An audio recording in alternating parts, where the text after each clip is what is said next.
Eu pensei em ser doutor, mas pensei na grande dor que seria fazer a cura do navegador.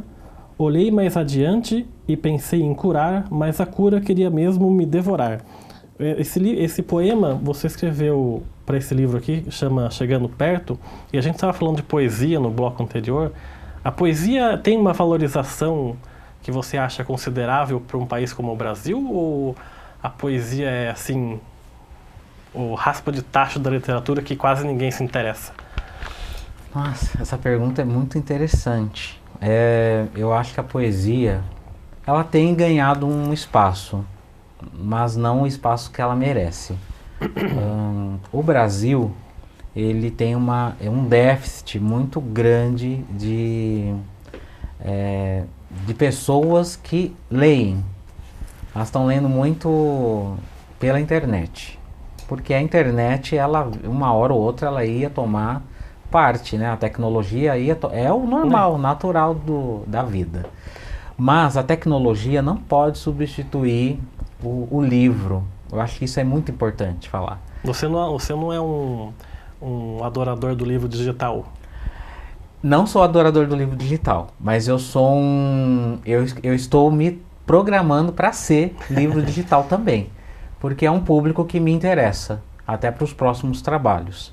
Mas eu acho que não podemos abrir mão do papel, de ter o papel, folhear o livro, folhear, saber que, nossa, eu tenho um autógrafo do João Cabral de Melo Neto, eu tenho um autógrafo, isso aí lá pro passado, mas eu tenho um autógrafo do escritor Sandro, um meus sobrinhos, um conhecido, se um dia não tiver mais aqui. Porque fica o registro, né? O registro físico. Isso, o registro físico. Eu valorizo o registro. Eu tenho fotos físicas. Você vai falar, nossa, mas de que tempo você é? Mas eu gosto. Estamos em 2017, mas eu gosto de foto física. Eu não gosto somente de foto pelo celular, foto digital. Eu gosto de ter físico, eu gosto de pegar a foto num momento e olhar a foto. Nossa, olha como eu estava aqui, olha esse evento, olha. Então, essas coisas para mim são importantes. Mas a poesia, ela está ainda a passos bem de tartaruga. Eu acho que estamos com 20% mais ou menos do Brasil de pessoas amantes da poesia, do gênero poesia. Eu acho que a literatura fantástica, ela deu um up, ela subiu muito. Não estou criticando, mas ela hoje é uma literatura que agrada a maioria. Então, o que a poesia precisa fazer para chegar nesse povo? A poesia, ela precisa se abrir. A poesia, ela tem que se estender, ela tem que sair um pouco do tradicionalismo e um pouco mais para o contemporâneo, que é a linguagem que eu vou utilizar no próximo livro. Está falando fazer poesia do que acontece no cotidiano de uma cidade, é isso? Isso, algo concreto, sair um pouco daquela fantasia, a poesia ela é um pouco fantasiosa. Alguns poetas, eles fantasiam histórias. Eu mesmo, no meu primeiro livro, você acabou de ler um trecho, que é A Cura da Decepção, se eu não estou enganado, o nome do poema. Eu viajei, é uma fantasia, doutor, enfim. Um monte de situações que eu queria ser médico. Eu tinha sonho de fazer medicina. Então por isso que saiu essa cura da decepção. A cura de uma decepção. Não deu certo fazer medicina, vamos fazer administração. Mas saiu um pouco dessa tradição. Eu acho que o jovem, o que atrai jovem? Se você fizer um poema com uma letra enorme e no finalzinho colocar um ponto de interrogação, isso vai chamar a atenção do jovem. Ele vai falar, nossa, que poema é esse? Nossa, se você mudar as letras, sair da tradição de 12, da fonte 12, usar uma fonte 20, usar a fonte 30, depois faz um poema assim, assado, põe grafite, usa grafite para fazer os poemas. Uma coisa meio concretista? Isso! Verso pinhatária? Sim, assim. Porque isso vai chamar a atenção do jovem, não só do jovem, mas da pegada que ele tem hoje. O jovem, ele tem uma pegada diferente, não é mais aquela poesia de Machado de Assis. A gente tem que falar poesias dos poetas de hoje. Vou citar o Arnaldo Antunes, novamente, que é o meu patrono. O Arnaldo Antunes, os poemas dele são deliciosos de ler. E eu vi uma menina de 12 anos lendo um livro do Arnaldo Antunes. Como é que chama o nome disso? Que é um livro dele. Como é que chama o nome disso?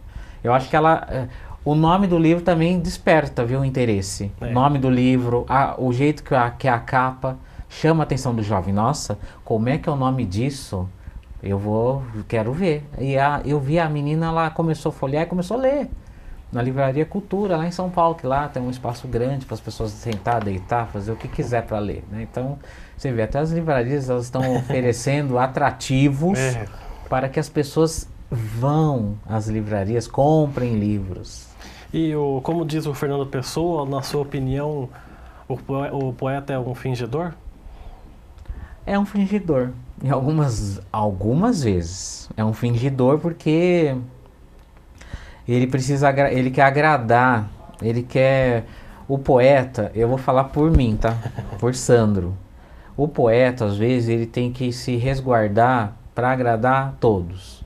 Então, por mais que eu não concorde com algo, com uma situação, meus poemas são concretos, eu tento, fingir que aquilo tá ótimo. Só que para mim não tá. E aí, se eu não falar no poema, eu vou falar na sinopse. Então, se eu na minha poesia eu não citar que eu não gostei de algo, eu gostei, mas não gostei, pode ter certeza que na sinopse, olha, o poema tal, eu vou ser contra. Vou ser contra mim mesmo. Então, eu vou fingir. Eu vou ter que fingir. Eu tenho que fingir. Em algumas vezes, um poema ou outro, a gente tem que dar uma tampada, tampar o sal com a peneira e deixar rolar. Porque senão a gente cria algo que não é bom para a literatura, né? Que é divergências. Eu gosto, a divergência tem que ser sadia entre os leitores. Deixa ele comprou o livro, Olhos nos Olhos, lê um poema lá que Taça de Veneno, eu não concordei, mas deixa ele criar a divergência dele com outro leitor e não com o autor, né? O autor fica de fora. E o livro infantil, ele tem muito mais visibilidade do que um livro para adultos? Olha, tem. Vou falar para você que tem, porque de todos os livros de poemas, os livros de poema, a quantidade de tiragem não foi a tiragem do infantil. O infantil foram 1000 exemplares. Eu só tenho 100. Tudo bem que foi um evento social. O livro infantil teve um caráter social, para mim, né? Porque eu fiz um projeto para doe leitura para uma criança.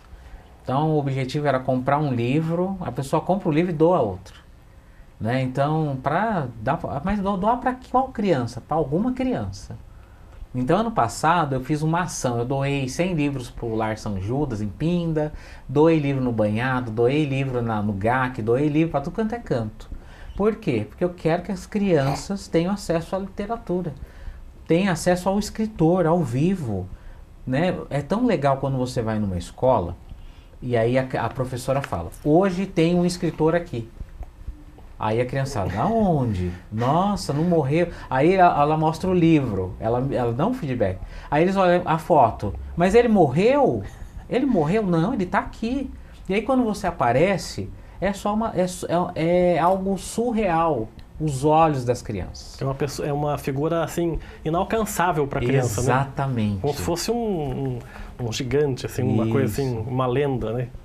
Uma lenda. Então, é isso, pronto, esta palavra, a lenda.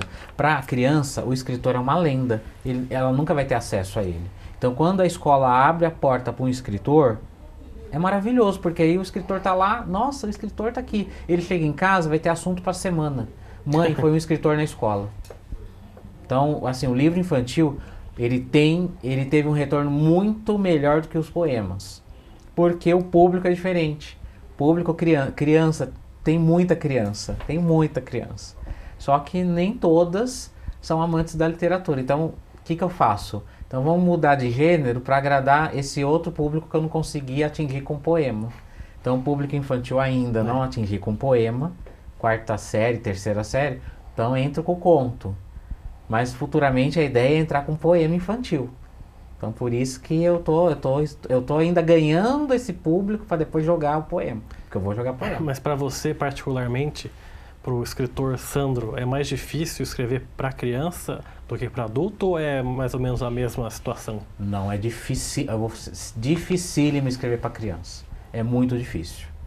Porque para criança você tem que tomar cuidado com a linguagem que você vai utilizar, você tem que tomar cuidado com os animais que você quer colocar de personagem ou pessoas, quais seriam as características destas pessoas que vão fazer parte do livro. Porque a criança é muito sensível.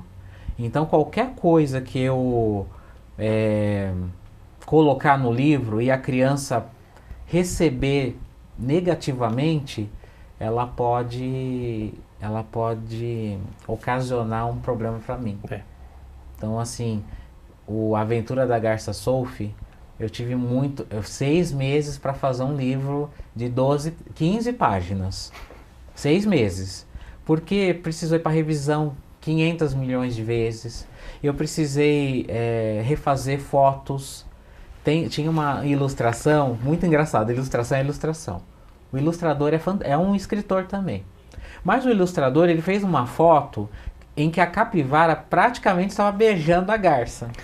Elas estavam próximas. Então, como a boca estava muito próxima, a capivara, a garça, feminino.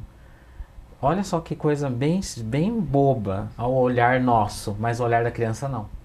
Aí eu mostrei para minha sobrinha. Aí minha sobrinha falou, mas por que a capivara está beijando a garça?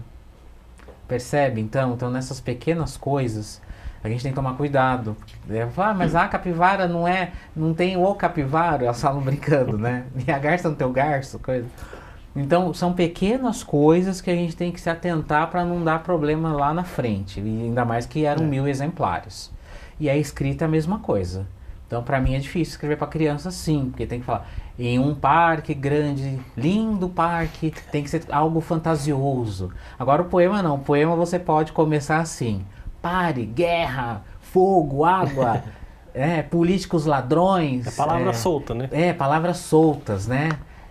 Salafrases, tudo tal. Essas coisas eu posso usar para adulto, nos poemas concretos. Agora para criança não. Então essa é a diferença. E o livro infantil de poemas, ele vai ter esse cuidado também, porque tem que ser palavras doces, porque para criança tem que ser algo doce. Pingo de gente tem que ser doce.